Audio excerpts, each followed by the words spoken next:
you have something pretty exciting and revolutionary to share based on 30 years of research, personal experience treating patients. You have answers to those questions, and you're here with a really inspiring message. So what is it that you want the person to know at a high level about your work? So I think the most important thing I want people to know is that they are probably being told that their mental illness is genetic or neurodevelopmental or something else, and that the experts are doing the best they can, and that people just need to accept that they can have serious, debilitating, lifelong mental disorders, and there's not much we can do about that. So I just want to say, mental health treatments work, and we have many treatments. They do work. They save millions of lives every year. But the reality is they fail to work for far too many people. Some people get those treatments. They get them year after year after year, and they just don't work. And we in the mental health field have been struggling with this. It's not that we're blind to this. And so we in the mental health field have been desperate to find better answers. And what I want people to know is that cutting edge research over the last 20 years completely shatters that hopeless message. There is hope. We can use science now to help people get better. Wow. I think the most exciting news is that there are concrete things that most people can do today with diet, exercise, sleep, stress reduction, managing your substance use, or even the prescription medicines that you're taking, all of those common sense things, that there are ways that people can put those strategies together to actually heal their brains, to function better, to reduce their suffering. And I'm not just talking about mild anxiety or depression. Yes, I am talking about those. So if somebody's suffering from burnout, yes, this is for you. But I'm also talking about people suffering from horrible, debilitating mental disorders like schizophrenia, bipolar disorder, ADHD, whatever diagnostic label you want to talk about. This applies to those people too. Let's start at the beginning. What made you figure all of this out, Dr. Palmer? Because this is personal for you. It is. There is an epidemic of mental health problems in the world. I have seen so many patients week after week, year after year, not getting better with all the pills that I'm trying. And as a provider, I definitely have wanted to help them, have wanted to understand, what am I missing? Why aren't they getting better? I look at the nationwide, worldwide statistics, and they are awful, abysmal, and only getting worse. Here in the United States, 1 in 5 people right now in any given year has a mental illness. Over the course of a lifetime, 50%, 1 in 2 adults in the United States will meet criteria for a mental illness at some point or another during their life. There's no question all of that drives me. But I think what you kind of asked me is, Chris Palmer, why are you a psychiatrist? Why did you decide to do this? Yeah. And then it does get very personal. So I personally had mental illness when I was a kid. And it started as OCD. It was never diagnosed. It was never recognized. Nobody knew what it was. I didn't know what it was. I just knew that I was odd and different. What were you doing? Like, what made you go, okay? I was kind of a mess as a child. Unfortunately, I really was kind of a mess. Well, fortunately for the rest of us, because I think it's one of the reasons why you have so much compassion and passion to serve. It is. So when I was a kid, I was just relentlessly bullied and teased. As I said, I had OCD, so I had fears of contamination. I thought things, if I touched something, it was contaminated. At one point, I actually thought like the air was contaminated. and I would go around putting my hand over my mouth every time I talked or opened my mouth. Wow. And which of course made me look, I'm sure, just very popular. And so I am like this odd, crazy little kid. I just kind of meandered through that way. And then when I was 12, some horrible, awful stuff happened, and my mother's extended family were involved, and she has a nervous breakdown, which starts with what we would call major depression. It quickly spirals into depression with suicidality, and then shortly thereafter begins to include psychotic symptoms. So she becomes convinced that she's Mary Magdalene reincarnated, the world is ending, Jesus Christ has come back, he's a priest that she's going to for counseling. My father is now the devil incarnate. And so that leads to them getting a divorce. And my mother loses everything. She loses everything as a result of her mental illness.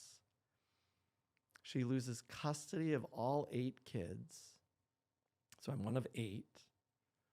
She loses all of her money. She loses the house.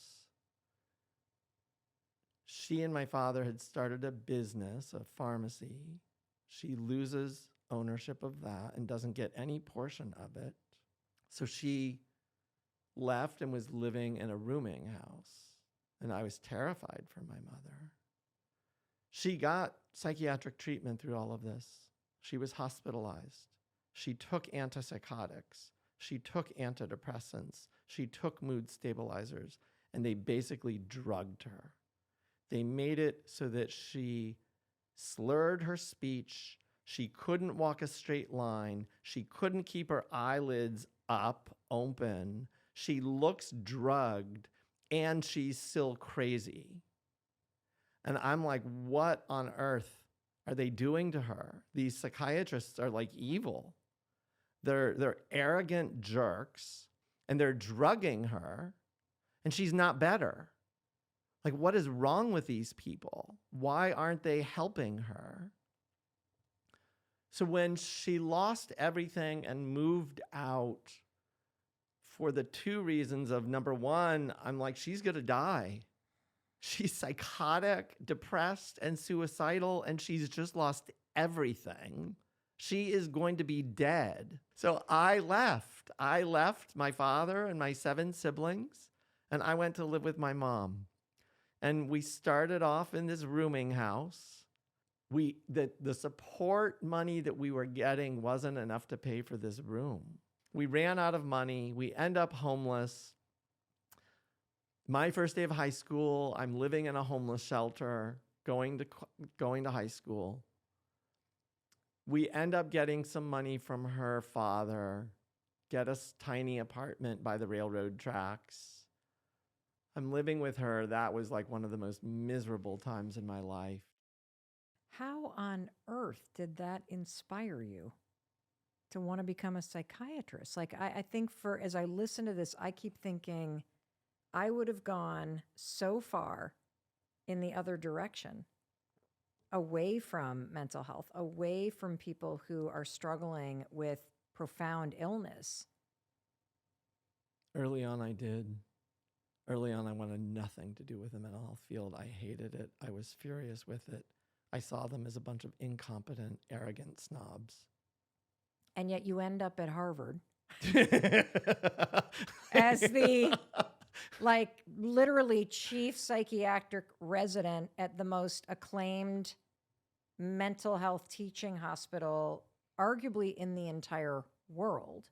What was it that made you then want to go, okay, I actually am going to become a psychiatrist? You know, it's really interesting because when I got into medical school, I was still actually of the mindset I don't want to be a psychiatrist. I was going to be maybe a surgeon or a pediatrician or just a family medicine doc. Mm-hmm. Anything but psychiatry. Yeah. And when I did my psychiatry rotation, I remember going in with hope. Like, oh, I'm at a really good medical school now. These are the people who know how to do it right. These are the smart psychiatrists. Like, I just assumed all of those incompetent, arrogant fools that I dealt with They were before, out on the West Coast. They were just Midwest jerks. And now I'm at one of the leading medical schools in the country. And when I did my rotation, I was again just heartbroken. Because I was thinking, you deserve better. You deserve a better life. You deserve better treatment than what we are giving you. I know that you didn't do anything wrong. I know that you don't deserve this. Nobody can see that now. You're like a homeless schizophrenic now. And everybody looks down on you. But I know from my own experience that no, this was somebody. This still is somebody. Maybe that somebody is still in there waiting, hoping to be saved. And yet all we're doing is drugging them. All we're doing is giving them pills that aren't working. Make no mistake, if the pills work, I'm all for it. I'm talking about the people who are taking their pills and they aren't working and just having horrible side effects. And it's interesting because the thing that really pushed me, I'm a little bit of a rebel. The thing that pushed me. Thank God. The thing that pushed me is that I actually was one of the top students in medical school. I won an award for being one of the top students. Let's go, Dr. Palmer. And there were all of these professors who are keeping an eye on me, trying to figure out what should Chris Palmer become? What kind of a doctor should we steer him to be? And I remember at least 2 different professors. When they asked me what I was considering, I said, maybe surgery, maybe pediatrics. And I would usually throw in maybe possibly psychiatry. And they all said, no way. Why? Don't do psychiatry. Why? That would be a waste. It would be a waste of your talent. You are one of our top medical students. Don't waste it on that field of psychiatry where all they do is throw pills at people that don't really work. You're better than that, Chris Palmer. You need to go into a different field. That infuriated me so much is that why the psychiatrists are all incompetent? Is because none of the good ones go into psychiatry? Is that why this field is such a mess? So that pushed me. Obviously, all of my personal experience. So I ended up at McLean and Harvard. When I ended up there, I was still struggling with low-grade OCD, low-grade depression. And now I am developing metabolic syndrome. I have high blood pressure. I'm only in my 20s, and I have high blood pressure, pre-diabetes. I've got horrible lipids. So I've pretty much got all of the biomarkers of metabolic syndrome. And so what did you do when you get diagnosed with this metabolic disorder? So year after year, my doctor kept telling me, go on a low-fat diet and exercise. And I was already doing that. And I kept telling him, I'm doing a super low-fat diet. At one point, I was eating like less than 5 or 10 grams of fat a day. Okay. So I was on super low-fat diet. I was exercising at least 3 times a week, going to the gym, running, doing other things. And everything was getting worse. My blood pressure was just going up and up. My blood sugars were going up. Everything was getting worse. And he leans in and is like, we're going to have to put you on medicine. We're going to have to put you on medicine. And that the final time he actually was very clear and firm. You've got to go on medicine. You must. Like, we're done. For your blood pressure and your cholesterol. For your blood pressure, cholesterol, and prediabetes. We're done. We're done messing around. You've got to go on it. And I realized how serious it was because I'm only in my 20s. I'm like, oh my God, I'm going to be having heart attacks when I'm 45. This is not cool. And I'm taking 3 pills a day. But I also realized I don't want to go on pills because going on pills means it's only going to be downhill from here. I want to be able to control this through diet and exercise. So what'd you do? And so I changed my diet. The rebel in me came out, and I had heard about the Atkins diet, which is a low carb, usually ketogenic diet. And I give it a try, primarily to reverse my metabolic syndrome. That's all I wanted to do. I had heard through the rumor mill from other people that they were improving their diabetes, improving their cholesterol, improving their blood pressure by going on the Atkins diet. I actually was highly skeptical at first. I didn't really think it could be true. Okay. Because I was taught that this is a horrible, dangerous diet. Don't do it. But at that point, I'm like, well, I'm out of options. Like Better than pills. I've done everything. I'll give this diet a try. And then 3 or 6 months from now, I'll just go on the pills. And what happens?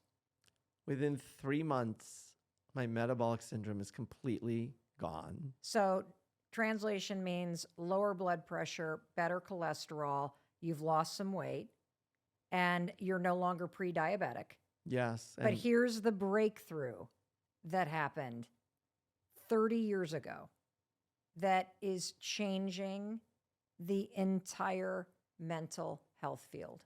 What else happened? I noticed dramatic improvement in my mental health, that my mood, energy, sleep, concentration were better than they had ever been in my entire life. And I couldn't believe it at first.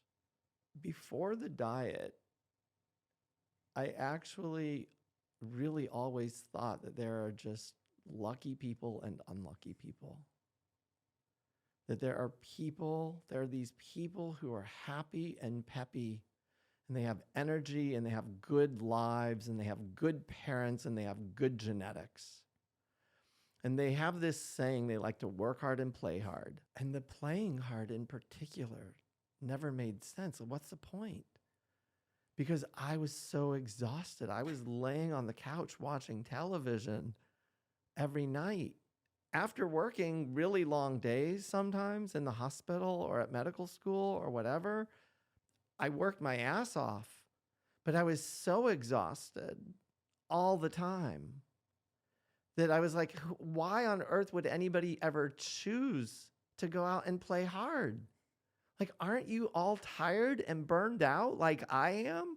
And I just figured I just got the bad draw of the straws. Like I don't have good genes, or didn't have good parents, or I didn't have the good childhood. There's something wrong with me. There's just something wrong with me. I'm not like those other popular people. They are lucky and I'm not. And when I changed my diet, I noticed that I was becoming one of those people, that I now had energy to not only work hard, but I wanted to play hard too. And I had more confidence and motivation and energy and all of it. And I'm thinking, what is this? This is impossible. This is not who Chris Palmer is. Chris Palmer is that nerdy little kid who's depressed and burned out and has worked his ass off to get where he is. But I'm that loser. I'm just that loser who has to work for everything that I get. And now all of a sudden life is changing and it's becoming effortless. Like, what is this? But my brain is once and for all finally starting to fire on all cylinders. And all of a sudden I'm like, oh my God, life is going to be wonderful and beautiful and easy and effortless, because I don't know, like I don't have to work for it anymore. It's just happening. Like, when your brain works well, I mean, our brains are the control center for our reality. They are like, it's hard to describe. I want to say it is everything. And it is everything. It is our experience and perception. It's all of it. 50% of US adults currently has prediabetes or diabetes. 50%?